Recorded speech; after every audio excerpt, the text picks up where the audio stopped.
बिस्मिल्लाहिर्रहमानिर्रहीम। अस्सलाम वालेकुम डियर स्टूडेंट्स, मैं हूं प्रोफेसर फैजान गुराया। आज का हमारा जो लेसन है वो FIN 630 के हवाले से है। अब इसके अंदर हमारे पास है लेसन नंबर 19 से 40 तक प्रैक्टिस क्वेश्चंस हैं। मैंने तकरीबन डिटेल में कोशिश की कि इसके जितने भी लेसन्स हैं उनमें जो जो चीज़ें इंपॉर्टेंट थी वो बड़ी डिटेल से हमने डिस्कस की हैं, लेकिन वहाँ पे हमने कोई भी न्यूमेरिकल डिस्कस नहीं किया। ठीक है, यहाँ पे हम बात करेंगे जितने भी प्रैक्टिस क्वेश्चंस हैं उनकी। और एक चीज़ मैं आपको बताता चलूँ कि आपके जो लॉन्ग क्वेश्चन्स आने हैं, शॉर्ट क्वेश्चन्स आने हैं, जिनमें न्यूमेरिकल्स आने हैं, वो न्यूमेरिकल इसी वीडियो से आने हैं। तो हम कोशिश करेंगे इन 14 पेजेज़ को हम एक ही वीडियो में डिस्कस कर लें, ताकि अगर वीडियो थोड़ी लेंथी भी हो जाए तो कोई इश्यू नहीं। खैर, वीडियो में जाने से पहले जिन-जिन स्टूडेंट्स ने अभी तक चैनल सब्सक्राइब नहीं किया, वो बाहे करम चैनल को सब्सक्राइब कर दें। ठीक है? आपकी सब्सक्रिप्शन हमारे लिए एक मोटिवेशन होती है, और उसका आपको ना कोई फ़ायदा होता है, ना नुकसान होता है। लेकिन सब्सक्रिप्शन हमारे लिए एक अच्छा एज होता है कि स्टूडेंट्स जो है वो फीडबैक दे रहे हैं, स्टूडेंट्स इस चीज़ को अ, ऑनर कर रहे हैं। ठीक है? ख़ैर चलें जी। क्वेश्चन नंबर 1 है हमारे पास कि उसने कहा है company has reported a net earning of 6 million. लें जी, कंपनी की नेट अर्निंग है 6 मिलियन की। Company has announced a dividend of rupees per share and number of outstanding shares 2 lakh. तो कंपनी का डिविडेंड हम फाइंड कर लेंगे, वो 12 लाख आ जाएगा, दोनों को मल्टीप्लाई कर लेंगे। रिक्वायर्ड है जी calculate the amount of retain earning of the company. Retain earning calculate करते हैं तो रिटेन अर्निंग का फार्मूला आ जाएगा net income, net earning minus dividend. तो हमारी रिटेन अर्निंग 48 लाख की आ गई। नेक्स्ट रिक्वायरमेंट है also calculate percentages of retain earning and dividend pay. तो ये तो सीधा सीधा है कि रिटेन अर्निंग को नेट इनकम पे डिवाइड करेंगे, मल्टीप्लाई 100 कर देंगे। डिविडेंड पे में डिविडेंड को नेट इनकम पे डिवाइड करेंगे, मल्टीप्लाई 100 कर देंगे, और ये यहाँ पे सॉल्व मौजूद है। Retain earning divide by net earning multiply 100, dividend divided by net earning multiply 100। Next question आता है 2 की तरफ। The following information pertain to stock A and B based on the calculation of beta. यहाँ पे उसने हमें कहा है जी, identify the stock which is more volatile. हमें बीटा फाइंड करना है और बताना है कौन सा ज्यादा वोलेटाइल है। तो ज्यादा वोलेटाइल वो स्टॉक होता है जिसका बीटा मार्केट से ज्यादा हो और दोनों में इसका ज्यादा हो। ठीक है, मार्केट से भी ज्यादा हो और दोनों में ज्यादा होगा तो वो ज्यादा वोलेटाइल है। वैसे जनरली भी जिसका दोनों में ज्यादा होगा वो वोलेटाइल ज्यादा है। ठीक है जी। अब हमारे पास इसके लिए कैलकुलेट करने का जो फार्मूला होता है, हम उसकी तरफ जरा आते हैं। हमारे पास स्टूडेंट्स फार्मूला है, वो होता है जी कैपम का फार्मूला है। हम इसे यहाँ पे कैपम लिखें या मार्केट रिटर्न लिखें, sorry stock return of the stock लिखें, या रिटर्न ऑफ इक्विटी, या रिटर्न ऑन इन्वेस्टमेंट, जो भी लिखना चाहें। इसको एक हमारे पास फार्मूला होता है risk free return plus beta multiply by market return minus risk free return. अब बीटा अगर मुझे यहाँ से निकालना है, तो मैं अगर बीटा निकालता हूँ तो ये इधर जाकर माइनस हो जाएगा। तो मेरे पास आ जाएगा stock return minus risk free return. ठीक होगा जी। और ये सारे का सारा यहाँ मल्टीप्लाई हो रहा है, इधर डिवाइड हो जाएगा, ये डिवाइड हो रहा है। तो ये मैं अपना बीटा निकाल। अब वापिस आते हैं, यही फार्मूला हमने यहाँ पे डिजाइन कर किया हुआ है। ठीक है, बीटा फाइंड करना है, तो वैल्यूज हम पुट करेंगे कि हमारे पास रिस्क फ्री में 11% है। ठीक है, और रिस्क फ्री रेट 8% है। अगर यहाँ पे भी हम देखें, और एक्सपेक्टेड रिटर्न 18% है। तो देखिए 18 माइनस 8% 10% आ गया। इसको 11% से डिवाइड करेंगे तो हमारा बीटा निकल आएगा 0.91। इसी तरह स्टॉक बी है, उसका चूंकि है 16 माइनस 8%, 8% आया, उसको 7% में डिवाइड करेंगे तो वो 1.14 आ गया। तो ये मार्केट से भी ज्यादा है और प्रीवियस बीटा से भी ज्यादा है। तो इसका मतलब है ये stock B is more volatile than stock A. Formula किस तरह निकालना था मैं आपको बता चुका हूँ, दिखा भी दिया है। ठीक है, आपने सिर्फ वैल्यूज पुट करके उसको फाइंड आउट करना है। क्वेश्चन नंबर 3 है जी। अच्छा, एक और चीज बता दूं, मैंने इसको सेपरेटली करके भी आपको इसलिए दिखाया, चीजें भी दिखाई कि इसके मोस्टली क्वेश्चन इसी के हैं इसमें, एंड और उसमें प्रैक्टिस क्वेश्चन में। What will be the required return on the stock for which equity premium is 8%, the risk free rate is 7%। देखिए प्रीमियम 8% है, रिस्क फ्री रेट 7% है, दोनों को जमा कर लेंगे तो हमारा रिक्वायर्ड रेट ऑफ रिटर्न निकल आएगा। क्योंकि यहाँ पे उसने बीटा का डिस्कशन नहीं की, तो फिर बीटा को हम कंसिडर नहीं करेंगे। क्वेश्चन नंबर 4 है जी। By using CAPM approach compute the missing figures. हमें मिसिंग फिगर्स बनानी है। अब एक्सपेक्टेड मार्केट रिटर्न, कैपम का फार्मूला हमारे पास ऑलरेडी मौजूद है, यहाँ वर्किंग वो सारी दे रहा है। ये जी फार्मूला पूरा, risk free return plus beta multiply risk free में minus, sorry market return minus risk free return. तो यहाँ पे मिसिंग है जी expected return of the market, market का एक्सपेक्टेड रिटर्न मिसिंग है। तो बाकी ये इधर जाके माइनस हो जाएगा, ठीक है, 0.04। तो 0.105 में से 0.04 माइनस करेंगे तो 0. ये 9 हाँ 0.065 आ जाता है, उसने जगह चेंज कर दी है। अब 0.9 को इधर डिवाइड करेंगे, ठीक है, और साथ में जब डिवाइड करेंगे आप तो 0.072 आ जाएगा।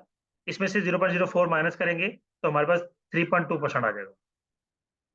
दूसरा यहाँ पे मिस है हमारे पास जी, बीटा भी है, सारी चीजें हैं, तो मिस क्या है हमारे पास यहाँ, रिस्क फ्री रेट नहीं है, ठीक है। यार रिस्क फ्री रेट तो उसने फाइंड करके यहाँ मेंशन कर दिया भाई, जबकि ये यहाँ पे क्वेश्चन मार्क है, ठीक है स्टूडेंट, ये हमें फाइंड करना था। चलें, अब चूंकि फार्मूला आपको बार बार बता दिया है तो अब इसको फाइंड कर सकते हैं आप। A company had issued 12% bond with the coupon rate of 7.5%. The market price of the bond is 995, while the par value is 1000. Required return of such investment is 9%. Calculate the amount of coupon and number of coupon payments made during the bond life based semi-annual payments and quarterly payments. अब जब हम coupon calculate करेंगे semi annual का तो उसको 2 पे divide कर देंगे। सिंपली हमने बॉन्ड की वैल्यू को उसके कूपन रेट से मल्टीप्लाई किया, 2 पे डिवाइड करेंगे तो आपका कूपन निकल आएगा सेमी एनुअल, और 4 पे डिवाइड करेंगे तो कूपन निकल आएगा क्वार्टरली। फिर चूंकि कूपन पेमेंट्स निकालनी है तो 12 ईयर बॉन्ड है, साल में 2 पेमेंट्स कर रहे हैं तो उसको 2 से मल्टीप्लाई कर देंगे, टोटल 24 पेमेंट्स हो जाएंगी। साल में 4 पेमेंट्स कर रहे हैं तो 4 से डिवाइड कर दें, मल्टीप्लाई कर दें तो 48 पेमेंट्स हो जाएंगे। क्वेश्चन नंबर 6 है जी, calculate the real return, real rate based on the following information. Nominal return 11% है, एक्सपेक्टेड इन्फ्लेशन जो है वो 6% है। तो अगर तुम सीधा फॉर्मूला है real rate is equal nominal minus inflation, तो 11 माइनस 6 रियल रेट हमारे पास 5% आ जाएगा। क्वेश्चन नंबर 7 है जी, star incorporation issued 1000 par value 11% 6 years bond. एन देखें 6 years है, पार वैल्यू इसकी 1000 है, यही इसकी मेच्योरिटी वैल्यू भी है, ठीक है। आई ये उसका कूपन रेट है। Bond is issued at discount with the annual coupon payment. Required rate of return for such type of security is 15%। अब देखें, अगर तो कूपन रेट से आपका मार्केट रेट या रिक्वायर्ड रेट ज्यादा हो तो बॉन्ड डिस्काउंट पे शो होगा, ठीक है, लिखा भी हुआ है। अगर ये कम होता तो बॉन्ड प्रीमियम पे शो होता। रिस्क फ्री रेट 10% है। वो कहता है जी बताएं bond is currently trading 950, calculate the intrinsic value of, और फिर बताना है बॉन्ड ओवर वैल्यूड है अंडर वैल्यूड है। मैं पहले आपको ये बता दूं, अगर तो हमारी इंट्रिंसिक वैल्यू इससे ज्यादा आ गई तो बॉन्ड में अंडर वैल्यूड है, इससे कम आ गई 950 से तो बॉन्ड ओवर वैल्यूड है। क्यों? इंट्रिंसिक वैल्यू का मतलब ये है कि बॉन्ड की प्राइस जो इंट्रिंसिक वैल्यू है वो होनी चाहिए थी, मार्केट में कम है तो ज्यादा हो जानी है, ज्यादा है तो कम हो जानी है, ठीक है। खैर चलते हैं जी, कूपन पेमेंट हमारी आ गई 110। बॉन्ड वैल्यू कैलकुलेट करने के लिए उसे एनुअली फैक्टर लगाया, ठीक है। मैंने अपनी कुछ वीडियोस में ये फार्मूला भी सिखाया भी है, और यहाँ पे फार्मूला मैंने निकाल के भी रखा हुआ है आप लोगों के लिए। ये देखें जी, वो इंट्रिंसिक वैल्यू की जगह अगर हम ये फार्मूला पुट करें कि ये हमारी कूपन पेमेंट है, मल्टीप्लाई करें 1 माइनस 1 प्लस आर जो हमारा एक्सपेक्टेड रिटर्न है 15%, तो 0.15 आ जाएगा। और ये हमारे बॉन्ड की टाइम ड्यूरेशन कितना था, 6 ईयर्स, एन 6 आ जाएगा, माइनस में लेना है 12 फिर 0.15। उसी तरह ये एफ जो है उस फ्यूचर वैल्यू है बॉन्ड की, यानी कि मेच्योरिटी वैल्यू या फेस वैल्यू कह लें, ये 1000 है, divide by 1 plus r power n. इस फार्मूले से वैल्यूज आप पुट करेंगे तो जो आपके पास आंसर आएगा वो पहले पोर्शन का ये आएगा और दूसरे का ये आएगा। दोनों को जमा कर ले तो 848.62। देखिए मैंने पहले कहा था कि बॉन्ड डिस्काउंट पे, और उसने क्वेश्चन पे भी यही बताया, तो बॉन्ड की वैल्यू जो है 1000 से कम आई है। हाँ, अगर इसका एक्सपेक्टेड रिटर्न 11% से कम होता तो फिर ये वैल्यू ज्यादा आनी थी। अब चूंकि मार्केट में बॉन्ड 950 का सेल हो रहा है, एक्चुअल वैल्यू 848 आई है, तो बॉन्ड ओवर वैल्यूड है और इसकी इन फ्यूचर वैल्यू कम हो जानी है। Calculate the current yield of following bonds. ठीक है जी, इसमें अब करंट यील्ड का फार्मूला होता है कि हमारे पास जो कूपन पेमेंट होती है हम उसको डिवाइड करते हैं करंट मार्केट प्राइस के साथ। जो इंट्रिंसिक वैल्यू या मार्केट प्राइस है बॉन्ड की, उस पर डिवाइड करते हैं तो हमारा करंट यील्ड निकल आई है।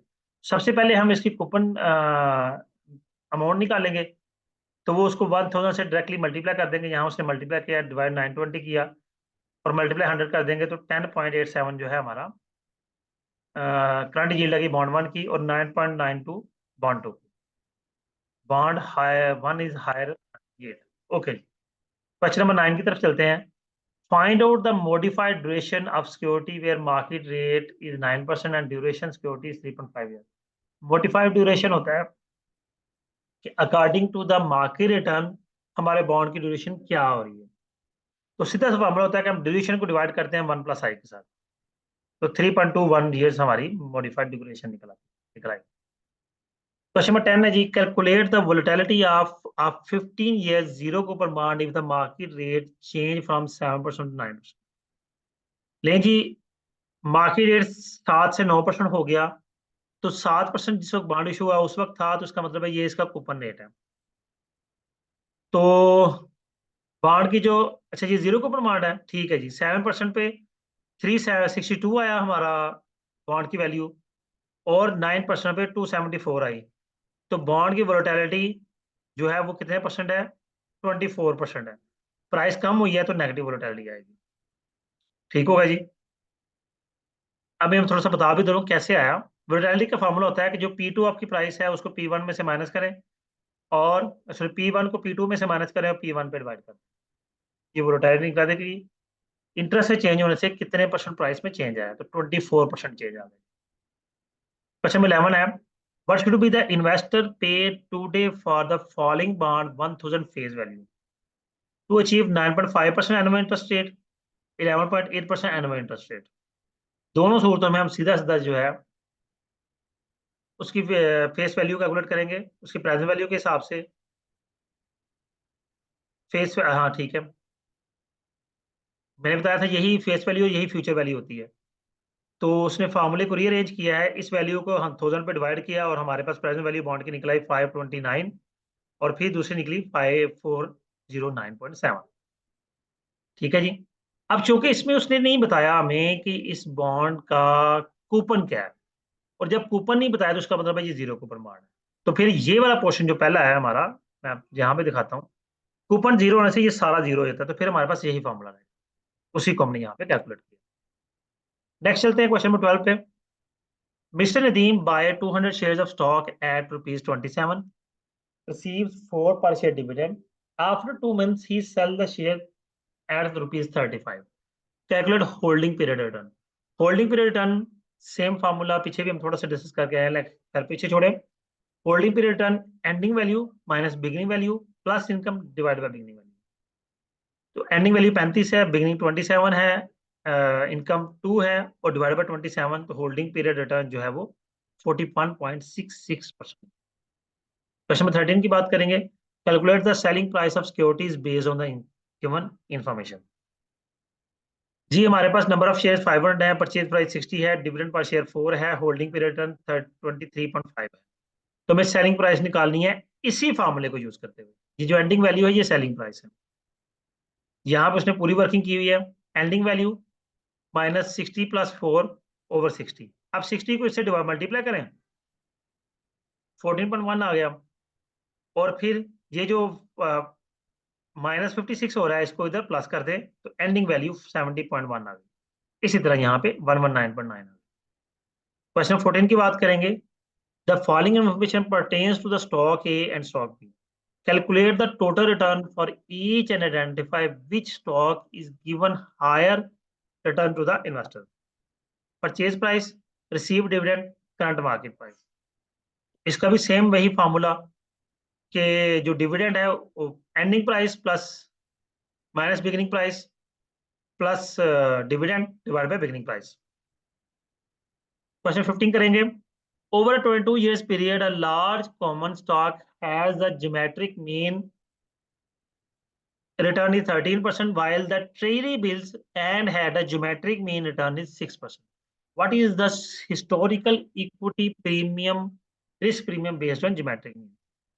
जी equity risk premium geometric base पर मीन बेस पर कैलकुलेट होता है कि हम क्या करते हैं 1 + टोटल रिटर्न ऑन स्टॉक, जी दिया वो उसने ये 13%, divide by risk free rate वो उसने 6% दिया हुआ है। Treasury bills risk free rate होता है, ठीक है। अगर ट्रेजरी बिल्स आ गया, ट्रेजरी बिल का रिटर्न, तो ट्रेजरी बिल्स यूं कि गवर्नमेंट इशू करती है, तो उस पर जो रिटर्न होता है वो उस पर कोई रिस्क नहीं होता, तो ये रिस्क फ्री रिटर्न कैलकुलेट होता है, कंसिडर होता है। तुम्हारा इक्विटी रिस्क प्रीमियम, इन दोनों को जमा करके दो पे डिवाइड किया, सॉरी दोनों को आपस में डिवाइड किया, वन में जमा करके, और वन माइनस किया, तो 6.6 हमारा इक्विटी रिस्क प्रीमियम निकला है। फिर क्वेश्चन नंबर 16 पे आएंगे, computer standardisation of the following. अब स्टैंडर्डाइजेशन के लिए हम क्या करेंगे, यहां पे उसने सीधा सीधा क्या किया, तीनों को जमा करके ना 12, 10 और 8 और 3 पे डिवाइड कर लिया, तो 10% आ गया।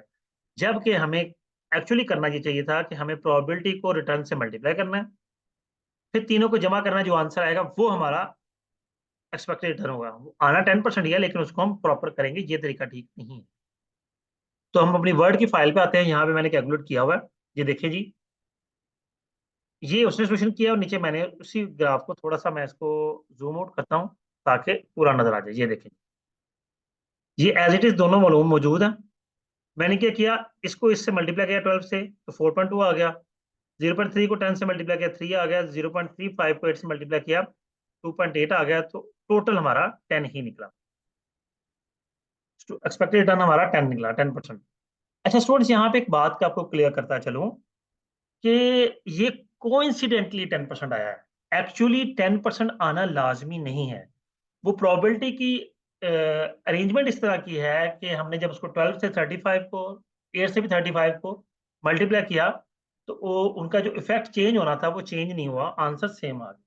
तो मैं बता रहा हूँ ये कोइंसिडेंटली 10% आया, एक्चुअली ये चेंज भी हो सकता है, कोई और भी आ सकता है। तो हम उस मेथड को फॉलो नहीं करेंगे, हम इस तरह से सॉल्व करेंगे। अब मैंने रिटर्न में से 10% को माइनस किया, तो 2% मेरे पास आ गया, और फिर इसका मैंने स्केयर लिया, और फिर इसको प्रोबेबिलिटी से मल्टीप्लाई कर दिया स्केयर को, तो जो मेरा सम आया, ये मेरा वेरिएंस निकला है, ठीक है जी। और फिर वेरिएंस का अगर मैं अंडर रूट लेता हूं, तो मेरे पास स्टैंडर्ड डेविएशन निकल आया 1.67।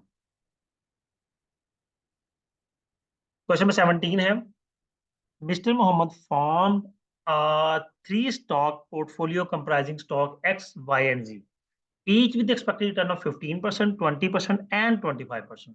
Assume 20% of the funds are allocated to stock X, 30% Y, and 50% of stock Z. Calculate the expected return for this portfolio. Portfolio return, देखिए जी, जब पोर्टफोलियो रिटर्न मालूम करना है तो हमें हर स्टॉक के वेट चाहिए। जी जी, वेट्स उसने दिए हैं, ये 20% है, ये 30% है, और फिर 50% है। इनको हम इनके रिटर्न से मल्टीप्लाई करेंगे और उस वैल्यू को जमा कर लेंगे, तो हमारे पास आ जाएगा 0.2 इंटू 15%, 0.3 इंटू 20% एंड 0.5 इंटू 25%। तीनों को मल्टीप्लाई किया, तीनों को जमा किया, तो मेरा पोर्टफोलियो रिटर्न 21.5% निकल आया। क्वेश्चन नंबर 18 है, calculate the return of each of the portfolio, also identify which portfolio a higher return to the investor. मैंने अभी आपको बताया। अब देखिए, पोर्टफोलियो एक्स में भी उसने जो वेटेज है 70% है, उसका एक्सपेक्टेड 35% है, और दूसरा 30% का एक्सपेक्टेड 20% है। तो मल्टीप्लाई किया, तो मेरा रिटर्न ऑन पोर्टफोलियो 30.5% निकला है। दूसरा भी इस तरह। क्वेश्चन नंबर 19 जो है, calculate the expected return of the following. यहाँ भी सेम है कि वेटेज को एक्सपेक्टेड रिटर्न से मल्टीप्लाई करेंगे तीनों स्टॉक्स का, और वैल्यूज को जो आंसर आएगा उसको जमा कर लेंगे। क्वेश्चन नंबर 20 पे आएंगे। हाँ, ये थोड़ा सा डिफरेंट है क्वेश्चन। कहता है जी, a covariance between market returns and the stock returns is 0.007। ये जी कोवेरियंस है market return and stock return. Standard deviation of market return is 0.07 and the stock return is 0.12. Determine the correlation coefficient between the returns. तो correlation coefficient के लिए हम covariance को divide कर देंगे standard deviation of 1 and standard deviation 2, यानी कि standard deviation of market and standard deviation of the stock. तो इन दोनों को मल्टीप्लाई किया, 0.007 से डिवाइड किया, तो 0.833 निकला। ये हमारा कोरिलेशन कोफिशिएंट निकला, यानी कि ये दोनों स्टॉक आपस में स्ट्रांगली कोरिलेटेड है, क्योंकि उनका आंसर नियर टू 1 है। Mister Ali is considering the diversification benefits. अच्छा, मैं बात बताता चलूं कि कोरिलेशन कोफिशिएंट होता है -1 से +1 के दरमियान। जितना माइनस में आंसर 1 के करीब जाता जाएगा, उतना वो स्ट्रॉन्ग नेगेटिव रिलेशन होगा, और जितना वो +1 के करीब जाता जाएगा, उतना स्ट्रॉन्ग पॉजिटिव रिलेशन हो। खैर जी, क्वेश्चन नंबर 21 की बात करते हैं। Mister Ali is considering the diversification benefit of two stock put. The expected return of stock X is 16% with the standard deviation 17%। जहां भी सेम हमारे पास है, हमें वेरिएंस निकालना है, तो हम वेट ऑफ स्टॉक एक्स का square multiply by standard deviation of X square and weight of stock Y square standard deviation stock Y square और फिर 2 multiply by weight Y weight X weight Y standard deviation X standard deviation Y into correlation coefficient. तो यहाँ पे given होगा ये जी correlation coefficient आ गया। तो हमारे पास जनाब वेरिएंस निकला है 0.02009। अब इसका अगर अंडर रूट लेते हैं तो आपके पास स्टैंडर्ड डेविएशन निकल आता है। जी आपका स्टैंडर्ड डेविएशन के वेरिएंस का अंडर रूट लेंगे तो वो 14.17% निकला है। क्वेश्चन नंबर 22 है जी, गिवन दैट, अच्छा ये चीज देख लें कि ये स्टैंडर्ड डेविएशन फाइंड करने का पोर्टफोलियो रिटर्न का फॉर्मूला, जो इंडिविजुअल रिटर्न होगा उसका स्टैंडर्ड डेविएशन का फॉर्मूला हम पीछे पढ़ के हैं विद प्रोबेबिलिटी मेथड, और फिर अगर वो इंडिविजुअल हो तो फिर मल्टीपल रिटर्न्स को हम लेते हैं। नेक्स्ट चलेंगे क्वेश्चन नंबर 22 भी ठीक कोवेरियंस वाला ही निकला कि हम, अच्छा इसमें कोवेरियंस निकालना है कोरिलेशन के साथ। तो ये पीछे फार्मूले पे आते हैं। ये देखें, इन दोनों को अगर मैं स्टैंडर्ड डेविएशन ये डिवाइड हो रहे हैं, इधर ले आऊं तो ये मल्टीप्लाई हो जाएंगे, तो कोवेरियंस इक्वल आ जाएगा correlation coefficient multiply standard deviation 1 और स्टैंडर्ड डेविएशन 2। यहाँ पे यही काम है उसने, तो कोवेरियंस उसने फाइंड कर लिया। क्वेश्चन नंबर 23 है जी, given that standard deviation of return of stock X is 0.4 and stock B is 30, stock Y कह लें इसको, and the correlation between the returns is 0.007। हमें कोरिलेशन कोएफिशिएंट फाइंड करना है, तो ये उसी तरह से हम इनको डिवाइड करेंगे तो हमारा कोरिलेशन कोएफिशिएंट निकल आएगा। फिर हमारे पास वो कैपम अप्रोच वाला क्वेश्चन आ गया। अब यहाँ पे बीटा फाइंड करना है, ठीक है। तो मेरा नहीं ख्याल मुझे इसको डिस्कस करने की जरूरत है। अगर आपको एम्बिग्युइटी है तो आप वीडियो को रिवाइंड करके पीछे से जो मैंने बीटा कैलकुलेट करना पे जहाँ पे डिस्कस किया है वहां पे आप जा सकते हैं, ठीक है। नेक्स्ट चलेंगे क्वेश्चन नंबर 25 पे। Determine the required rate of return of for a stock with beta 1.4 given that risk free return is 8% and market return 16%। ये तो सीधा सीधा क्वेश्चन है कि रिस्क फ्री रेट 8% पुट किया, बीटा 1.4 है, मार्केट रिटर्न 16% है, रिस्क फ्री रिटर्न 8% है, दोनों को माइनस किया 8% आया, 1.4 से मल्टीप्लाई किया तो ये आ जाएगा अप्रोक्सीमेटली 11.2, 8 में जमा किया तो 19.2 जो आपका कैपम निकला। Using the information provided for the stock X and Y calculate the beta of each stock, also identify which stock is riskier than the market and provide. ये भी सेम वही है, एक्सपेक्टेड रिटर्न है, risk free return है, expected stock return है। हम x और Y का बीटा फाइंड करेंगे। अब देखें, इसका बीटा 1 से कम आया है, इसका बीटा 1 से ज्यादा है, तो मार्केट का जो बीटा होता है वो ऑलवेज 1 होता है। तो जब 1 से ग्रेटर है तो it is more risky than the market.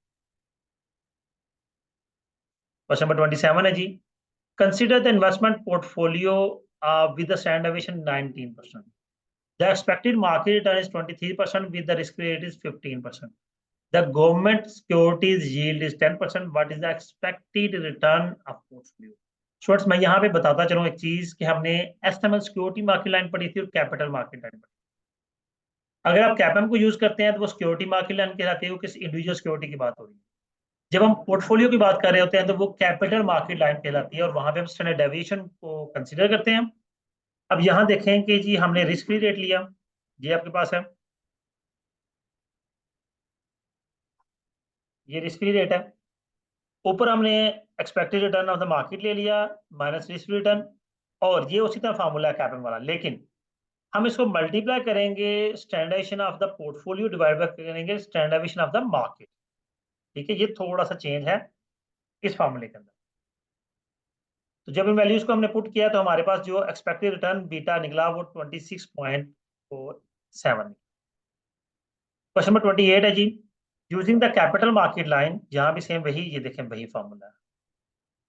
Equation determine the expected return of portfolio X given that risk-free asset return is 10%, expected market return is 20%, standard deviation is 15%, and standard deviation of the return on portfolio is 11%।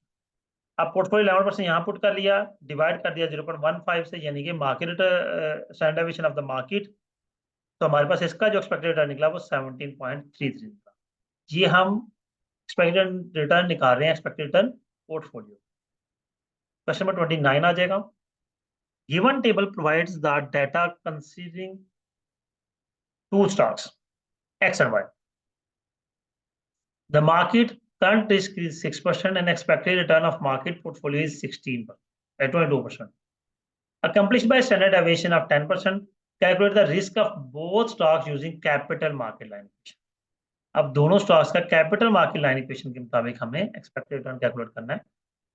तो same उसी तरह multiply by standard deviation of the stock and divide by standard deviation of the market. Question number 30 है जी, part 1। Consider an asset with required market premium is 18% when the risk-free rate 8%. Asset sensitivity of the market is 1.5. ये beta है आपका।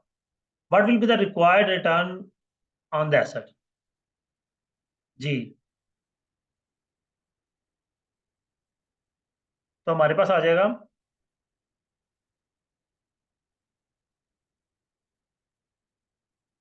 Beta और market सीधा। ये तो question है, इसमें कोई टेक्निकलिटी है ही नहीं। पार्ट 2 में भी सेम यही चीज है। पार्ट 2 में बल्कि उसने बीटा फाइंड करने के लिए कहा है, बाकी वैल्यू उसने खुद दे दी है। Market sensitivity of beta is increased by 0.39, 1.89 minus 1.5। अच्छा, मार्केट सेंसिटिविटी उसने खुद बताई है कि मार्केट बेटा 1.5 है। ठीक है जी। क्वेश्चन नंबर 31 है जी, how would you rank the performance of portfolio based upon Jensen alpha?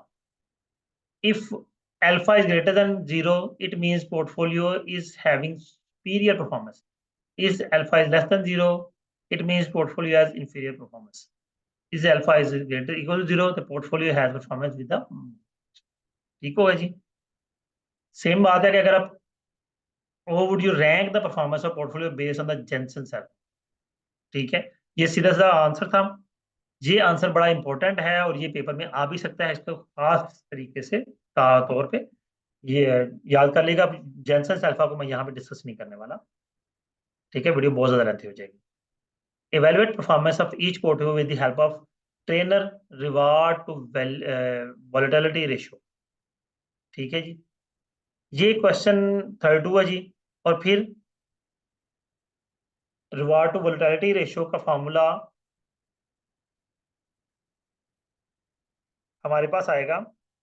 Portfolio इसने XYZ दिया है, एवरेज रिटर्न दिया है और बीटा दिया है। तो रिवार्ड टू वोलेटिलिटी रेशियो का फॉर्मूला है जी, average return minus risk free return multiply और बीटा। रिस्क फ्री रिटर्न उसने खुद ऊपर दे दिया होगा,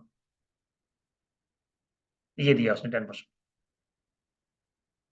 तो हमने 16 माइनस 10 डिवाइड बाय 0.6, तो वो निकलाया 0.1। ये हमारा एक्सपेक्टेड रिटर्न निकला है पोर्टफोलियो एक्स का, फिर पोर्टफोलियो वाई, फिर पोर्टफोलियो जी, इसी तरह से निकलेगा। क्वेश्चन नंबर 33 है जी, alpha corporation operates in a rapidly changing industry where expected return of the security fluctuate frequently. अच्छा, ये थ्योरेटिकल है, चलिए डिस्कस पहले कर लेते हैं। Necessitating promote portfolio rebalancing, consider this environment, would you recommend tactical or strategic asset allocation for company portfolio construction? Justify your recommendation। Simple answer है कि हम अब इसमें ये है, जो फ्लेक्सिबल स्ट्रेटजी होती है वो इन्वेस्टर को हेल्प करती है कि वो अपना जो इन्वेस्टमेंट है उसको रीबैलेंस कर ले, एडजस्ट कर ले, पोर्टफोलियो को चेंज करना चाहे, पोर्टफोलियो में नई चीज ऐड करना चाहे तो कर सकता है। फिर it will allow company to take advantage of changing in market prices of the stock. ये अलाउ करता है कंपनी को कि उस चीज से एडवांटेज हासिल करे कि जो स्टॉक की प्राइसेस मार्केट में चेंज हो रही है, by timely adjusting portfolio which is not possible in case of strategic asset allocation. Strategic asset allocation में जो पोर्टफोलियो आपने बना लिया उसको चेंज नहीं करते, जबकि फ्लेक्सिबल स्ट्रेटजी में आप उसको चेंज कर सकते हैं। क्वेश्चन नंबर 34 पे आएंगे। इसमें दो चीजें फाइंड करनी है। एक है जी reward to volatility ratio find करनी है और दूसरा हमें reward to variability ratio find. दोनों का फॉर्मूला थोड़ा सा डिफरेंट है। वेरिएबिलिटी रेशियो में हम डिवाइड करते हैं स्टैंडर्ड डेविएशन ऑफ पोर्टफोलियो से, और वोलेटिलिटी रेशियो में हम डिवाइड करते हैं बीटा से। ठीक है, यानी कि शॉर्ट हमने फार्मूला पीछे वोलेटिलिटी रेशियो का पढ़ के आए हैं, उसी पे बात करते हैं। ये देखिए हम मल्टीप्लाई कर रहे हैं बीटा से। अगर मुझे इसमें वो मालूम करना है, एक्सपेक्टेड रिटर्न मालूम करना है, तो मैं बीटा को इधर डिवाइड कर दूंगा, और उसमें वेरिएबिलिटी में मुझे स्टैंडर्ड डेविएशन से डिवाइड करना है, बस इतनी सी बात है। Risk minus Sharpe ratio 0.2 minus 0.1 divided by standard deviation 0.4 आ गया पोर्टफोलियो।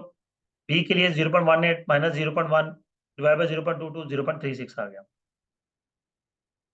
ठीक है, ये अब इसी तरह reward to volatility variability ratio है। Based on both ratios, portfolio A is better as both ratios of A are higher as compared to portfolio B. Portfolio A की दोनों रेशियोज हायर हैं, तो इसका मतलब है पोर्टफोलियो ए बेहतर है as compare to portfolio B. जी स्टूडेंट्स, ये आपका ओवरऑल शॉर्ट प्रैक्टिस क्वेश्चंस थे। अच्छे तरीके से इनको कर लीजिएगा, इन्हीं में से पेपर में क्वेश्चंस आने हैं। ठीक है, उम्मीद करता हूँ ये वीडियो आपके लिए बड़ी बेनिफिशियल होगी, हेल्पफुल होगी। फिर भी आपको कहीं पे कोई प्रॉब्लम होती है तो कॉन्टैक्ट नंबर मेरा डिस्क्रिप्शन में मौजूद है, आप मुझसे कॉन्टैक्ट कर सकते हैं व्हाट्सएप पे। मैं इंशाल्लाह आपको जो भी प्रॉब्लम होगी कोशिश करूंगा कि वो क्लियर आपकी की जा सके। स्टूडेंट्स, अपना ख्याल रखिएगा, और जाने से पहले जो जो स्टूडेंट्स चैनल पर नए हैं, बराए करो चैनल को सब्सक्राइब कर दें, वीडियो को कमेंट करना, लाइक करना, शेयर करना हरगिज़ ना भूलिएगा। अल्लाह हाफिज।